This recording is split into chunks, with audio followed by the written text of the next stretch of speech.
Hi friends, तुम्हाला English सहजपणे बोलता यावी यासाठी मी घेऊन आलो आहे आणखी एक जबरदस्त क्लास। आजच्या लेसन मध्ये आपण असे 8 पॅटर्न्स पाहणार आहोत की ज्यांचा वापर दररोज मोठ्या प्रमाणात केला जातो। चला तर मग आजच्या लेसनला सुरुवात करूया। फर्स्ट पॅटर्न बघूया, त्यासाठी एक्झाम्पल बघा। माझ्या मते तो संकटात आहे। In my opinion he is in trouble. In my opinion he is in trouble म्हणजेच माझ्या मते तो संकटात आहे। ज्यावेळेस आपल्याला एखाद्या गोष्टीबाबत आपले स्वतःचे मत व्यक्त करायचे असते तर ती मत व्यक्त करण्याची जी सुरुवात आहे इन माय ओपिनियन या फ्रेजने करू शकतो। चला आता पुढील सेंटेन्सेस तुम्हाला बोलायचे आहेत। माझ्या मते तो तुला खूप आवडतो। हे इंग्लिश मध्ये कसे बोलणार? बोला इन माय ओपिनियन। पुढे बोला perfect.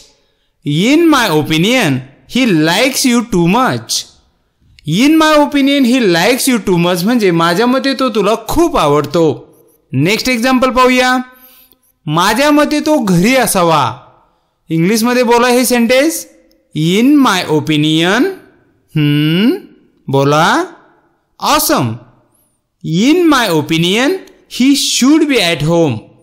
In my opinion he should be at home म्हणजेच माझ्या मते तो घरी असावा। He should be at home म्हणजे तो घरी असावा। चला नेक्स्ट एक्झाम्पल पाहूया। माझ्या मते ती एक चांगली शिक्षिका आहे। इंग्लिश मध्ये बोला हे सेंटेन्स इन माय ओपिनियन। बोला perfect. In my opinion she is a good teacher. In my opinion she is a good teacher म्हणजे माझ्या मते ती एक चांगली शिक्षिका आहे। नेक्स्ट सेंटेन्स पाहूया। माझ्या मते तू कामावर आहेस। इंग्लिश मध्ये कसे बोलणार तुम्ही? सेंटेन्स बोला इन माय ओपिनियन। बोला perfect. In my opinion you are at work. In my opinion you are at work माझ्या मते तू कामावर आहेस। चला आता हे शेवटचे सेंटेन्स तुमच्या अधिक प्रॅक्टिससाठी आहे। माझ्या मते तो हुशार मुलगा आहे। हे सेंटेन्स तुम्हाला इंग्लिश मध्ये बनवायचं आहे आणि कमेंट सेक्शन मध्ये नक्कीच टाकायचं आहे। चला आता आजचा आपला नेक्स्ट पॅटर्न शिकूया। एक्झाम्पल बघा। तुला समजत नाहीये का? Can't you understand. ज्यावेळेस समोरील व्यक्तीस तुला एखादी गोष्ट करणे शक्य होत नाहीये का, शक्य होत नाहीये का असे जे आपल्याला विचारायचे असते त्यासाठी आपण वापरू शकतो कांट यू। कांट यू ने सुरुवात करून आपण बोलू शकतो। आता पुढील सेंटेन्सेस तुम्हाला बोलायचे आहेत। बघा, तुला चालता येत नाहीये का? इंग्लिश मध्ये कसे विचारणार तुम्ही? हे बोला कांट यू। बोला perfect. Can't you walk. Can't you walk म्हणजे तुला चालता येत नाहीये का? नेक्स्ट सेंटेन्स पाहूया। तुला दिसत नाहीये का? कसं म्हणणार इंग्लिश मध्ये? बोला can't you. Perfect. Can't you see. Can't you see म्हणजे तुला दिसत नाहीये का? नेक्स्ट सेंटेन्स पाहूया। तुला झोप येत नाहीये का? इंग्लिश मध्ये कसे विचारणार? बोला कांट यू। बोला perfect. Can't you sleep. Can't you sleep म्हणजे तुला झोप येत नाहीये का? नेक्स्ट सेंटेन्स पाहूया। तू मला सांगू शकत नाहीस का? इंग्लिश मध्ये कसे विचारणार? हे बोला कांट यू। बोला perfect. Can't you tell me. Can't you tell me तुम्हाला सांगू शकत नाहीस का? चला आता हे शेवटचे सेंटेन्स तुमच्या अधिकच्या प्रॅक्टिससाठी आहे। तुला माझे ऐकायला येत नाहीये का? हे सेंटेन्स तुम्ही इंग्लिश मध्ये कसे विचारणार हे कमेंट सेक्शन मध्ये नक्कीच टाका। चला आता आपले नेक्स्ट पॅटर्न पाहूया। एक्झाम्पल बघा। चांगलं वाटतंय। Sounds good. साऊंड्स गुड म्हणजे चांगलं वाटतंय।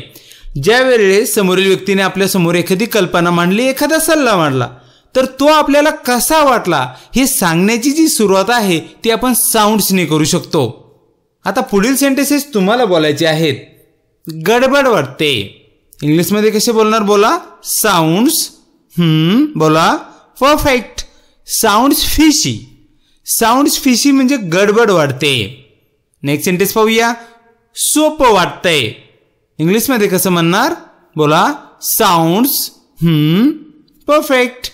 Sounds easy. साऊंड्स इझी म्हणजे सोपं वाटतंय। नेक्स्ट सेंटेन्स पाहूया। विचित्र वाटतंय। कसं म्हणणार इंग्लिशमध्ये बोला? साऊंड्स बोला perfect. Sounds weird. Sounds weird म्हणजे विचित्र वाटतंय. नेक्स्ट सेंटेन्स पाहूया. मजेशीर वाटतंय. इंग्लिशमध्ये बोला sounds perfect. Sounds funny. Sounds funny म्हणजे मजेशीर वाटतंय. आता हे सेंटेन्स तुमच्या प्रॅक्टिससाठी. सुंदर वाटतंय हे सेंटेन्स इंग्लिशमध्ये तयार करा. कमेंट सेक्शनमध्ये नक्कीच टाका. चला आता आपले नेक्स्ट पॅटर्न पाहूया. एक्झाम्पल बघा.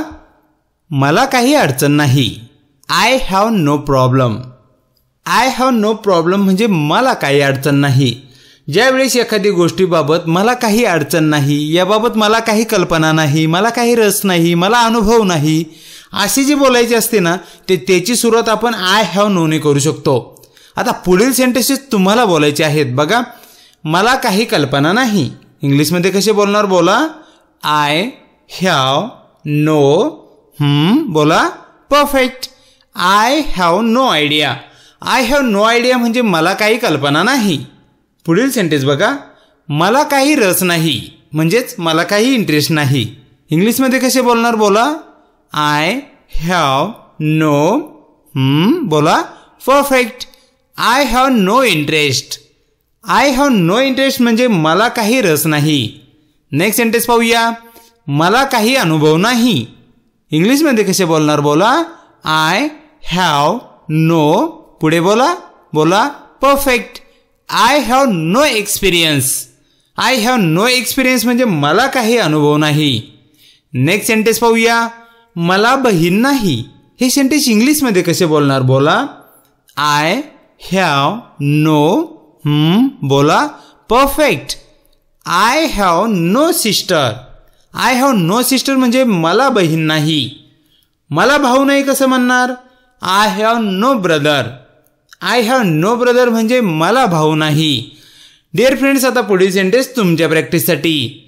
मला काही आक्षेप नाही किंवा माझा काही विरोध नाही. हे सेंटेन्स तुम्ही इंग्लिशमध्ये तयार करा आणि कमेंट सेक्शनमध्ये नक्कीच टाका. चला आता आपले नेक्स्ट पॅटर्न पाहूया. एक्झाम्पल बघा. तू शाळेत चाललास का? Are you going to school. Are you going to school म्हणजे तू शाळेत चालला आहेस का? समोरच्या व्यक्तीला तू एखाद्या ठिकाणी जात आहेस का असा प्रश्न विचारण्याची सुरुवात आपण आर यू गोइंग टू ने करू शकतो. आर यू गोइंग टू आणि त्यानंतर त्या लोकेशनचं नाव घेऊन आपण बोलू शकतो. आता पुढील सेंटेन्सेस तुम्हाला बोलायचे आहेत. तू ऑफिसला चालला आहेस का? इंग्लिशमध्ये कसे बोलणार? बोला आर यू गोइंग टू बोला पुढे बोला perfect. Are you going to office. Are you going to office म्हणजे तू ऑफिसला चालला आहेस का? नेक्स्ट सेंटेन्स पाहूया. तू बाहेर चाललास का?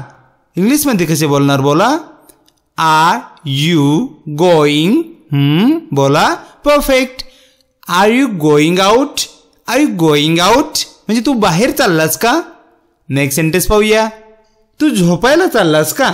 इंग्लिशमध्ये कसं म्हणणार तुम्ही? बोला आर यू गोइंग टू पुढे बोला perfect. Are you going to sleep. तू झोपायला चाललास का? नेक्स्ट सेंटेन्स पाहूया.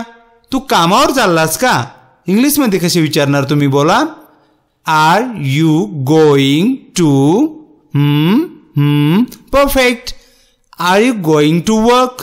R you going to work म्हणजे तू कामावर चाललास का किंवा तुम्ही कामावर चाललेत का? आता हे पुढील सेंटेन्स तुमच्या प्रॅक्टिससाठी आहे. तू पार्टीला चाललास का?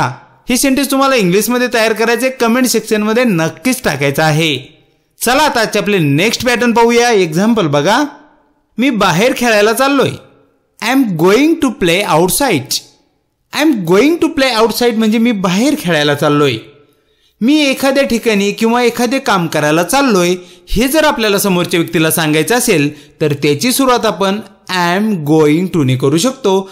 त्यानंतर टूच्या नंतर एकतर आपण त्या लोकेशनचे नाव घेऊ शकतो किंवा जी कृती आपण करणार आहोत ते होब आपण त्या ठिकाणी घेऊ शकतो. चला पुढील एक्झाम्पलची प्रॅक्टिस करूया म्हणजे आपल्या यामध्ये परफेक्शन होईल. एक्झाम्पल बघा. मी झोपायला चाललोय. इंग्लिशमध्ये कसे बोलणार? बोला आय एम गोइंग टू बोला perfect. I am going to sleep म्हणजे मी झोपायला चाललोय. अगदी इझी आहे. पुढील सेंटेन्स बघा. मी घरी चाललोय. इंग्लिशमध्ये कसे म्हणणार तुम्ही बोला. आय एम गोइंग टू, बोला पुढे perfect. I am going to home किंवा I am going to house. I am going to home म्हणजे मी घरी चाललोय. नेक्स्ट सेंटेन्स पाहूया. मी शाळेत चाललोय. कसं सांगणार तुम्ही इंग्लिशमध्ये बोला. आय एम गोइंग टू, बोला perfect. I am going to school म्हणजे मी शाळेत चाललोय. नेक्स्ट सेंटेन्स पाहूया. मी अभ्यास करायला चाललोय. हे इंग्लिशमध्ये कसे बोलणार बोला. आय एम गोइंग टू, पुढे बोला perfect. I am going to study. I am going to study म्हणजे मी अभ्यास करायला चाललोय.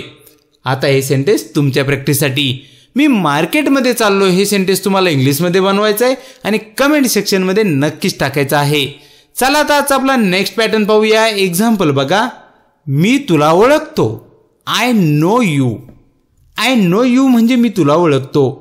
ज्यावेळेस आपण एखाद्या व्यक्तीला ओळखतो हे जर सांगायचं आहे तर त्याची सुरुवात आपण आय नो ने करू शकतो.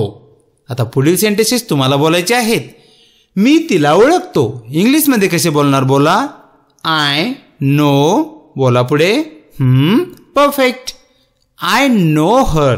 आय नो हर म्हणजे मी तिला ओळखतो. नेक्स्ट सेंटेन्स पाहूया. मी त्यांना चांगले ओळखतो. इंग्लिशमध्ये कसे बोलणार बोला. आय नो, बोला perfect. I know them well. I know them well म्हणजे मी त्यांना चांगले ओळखतो. नेक्स्ट सेंटेन्स पाहूया. मी तुझ्या वडिलांना ओळखतो. हे इंग्लिशमध्ये कसे बोलणार बोला. आय नो, पुढे बोला perfect. I know your father. I know your father म्हणजे मी तुझ्या वडिलांना ओळखतो. नेक्स्ट सेंटेन्स पाहूया. मी वरदला ओळखतो. इंग्लिशमध्ये कसे म्हणणार तुम्ही हे वाक्य बोला. आय नो, बोला पुढे बोला perfect. I no Varad. I know Varad म्हणजे मी वरदला ओळखतो. आणि आता हे सेंटेन्स तुमच्या प्रॅक्टिससाठी. मी त्याला ओळखतो. हे सेंटेन्स तुम्हाला इंग्लिशमध्ये बनवायचं आहे आणि कमेंट सेक्शनमध्ये टाकायचं आहे. चला आता आजचे आपले लास्ट पॅटर्न बघूया. एक्झाम्पल बघा. माझ्याकडे पुरेसे पैसे आहेत. I have enough money. I have enough money म्हणजे माझ्याकडे पुरेसे पैसे आहेत. ज्यावेळेस आपल्याकडे एखादी गोष्ट पुरेशा प्रमाणात आहे आणि हे आपल्याला समोरच्या व्यक्तीला सांगायचे असते तर त्याची सुरुवात आपण आय हॅव इनफने करून बोलू शकतो. आता पुढील सेंटेन्सेस तुम्हाला बोलायचे आहेत. बघा. माझ्याकडे पुरेसा वेळ आहे. इंग्लिशमध्ये कसे बोलणार बोला. आय हॅव इनफ, बोला perfect. I have enough time. I have enough time म्हणजे माझ्याकडे पुरेसा वेळ आहे. नेक्स्ट सेंटेन्स पाहूया. माझ्याकडे पुरेशी माहिती आहे. इंग्लिशमध्ये बोला. आय हॅव इनफ, बोला पुढे बोला perfect. I have enough information. I have enough information म्हणजे माझ्याकडे पुरेशी माहिती आहे. नेक्स्ट एक्झाम्पल पाहूया. माझ्याकडे पुरेसे जेवण आहे किंवा पुरेसे अन्न आहे. इंग्लिशमध्ये बोला. आय हॅव इनफ, पुढे बोला perfect. I have enough food. I have enough food म्हणजे माझ्याकडे पुरेसे जेवण आहे. नेक्स्ट एक्झाम्पल पाहूया. माझ्याकडे पुरेसे पाणी आहे. इंग्लिशमध्ये कसे बोलणार बोला. आय हॅव इनफ, बोला पुढे बोला perfect. I have enough water. I have enough water म्हणजे माझ्याकडे पुरेसे पाणी आहे. आणि आता हे शेवटचे सेंटेन्स तुमच्या प्रॅक्टिससाठी आहे. माझ्याकडे पुरेसा संयम आहे. हे सेंटेन्स तुम्हाला इंग्लिशमध्ये बनवायचं आहे आणि कमेंट सेक्शनमध्ये नक्कीच टाकायचं आहे. डिअर फ्रेंड्स, आजच्या लेसनमध्ये विचारलेली सर्व सेंटेन्सेस कमेंट सेक्शनमध्ये नक्कीच टाका जेणेकरून तुमची प्रॅक्टिस अधिक परफेक्ट होईल. आय होप तुम्हाला हा व्हिडिओ आवडला असेल. हा व्हिडिओ जर तुम्हाला आवडला असेल तर व्हिडिओ नक्कीच लाईक करा. असेच नवनवीन व्हिडिओ तुमचे मिस होऊ नयेत यासाठी डेली इंग्लिश फॉर यू हे चॅनल आजच सबस्क्राईब करा व बेल आयकॉन प्रेस करा. भेटूया पुढील व्हिडिओमध्ये. Bye bye. Take care.